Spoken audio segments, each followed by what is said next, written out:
Manchester congregation in Indiana, like many others, claims that all are welcome.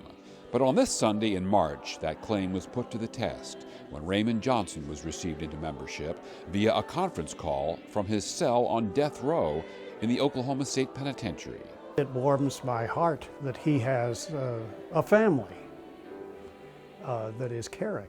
David and his wife Becky Waas have been writing to Raymond for almost 5 years as part of the Death Row Support Network. And over a period of time, months, years, he sent him materials from our church, books, sermons, all kinds of things.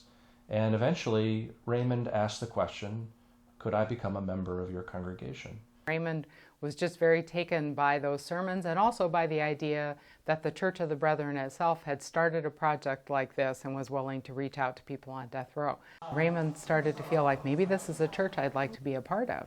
David had been writing about the church's disaster ministries, the peace and mission work, even gave him a subscription to Messenger. He had been a Baptist youth minister at one time, and he was looking for, he was a searcher, is a searcher in terms of theology. But membership in the Church of the Brethren has always included involvement in the gathered community. One of the things we asked him is, how will we do this? How will you, at a distance, be part of our community? And he thought about that, and we talked about that. He writes letters all the time. He wrote me a letter recently and said in the last month he's written 40 letters to people in the congregation. He's the correspondence going with a number of people in the congregation.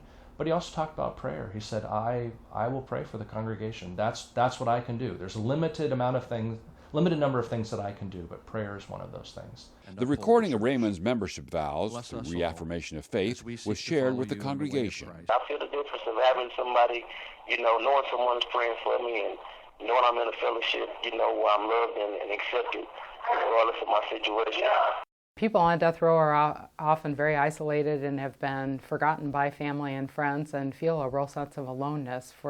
So for him to have a sense that many people are caring for him, I think it's just putting flesh on the love that Jesus has for all of us, and has been very significant for him in his life. May Raymond, as he has pledged himself to covenant community with us, find himself nurtured and supported by the spirit of our congregation, and may he feel our presence and prayers, even as he seeks ways in which he can live out the gospel and uphold the church.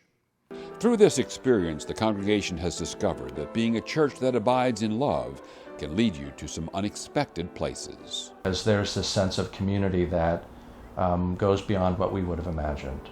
Maybe a way in which seeds are sown and fruit is born beyond what we would have thought.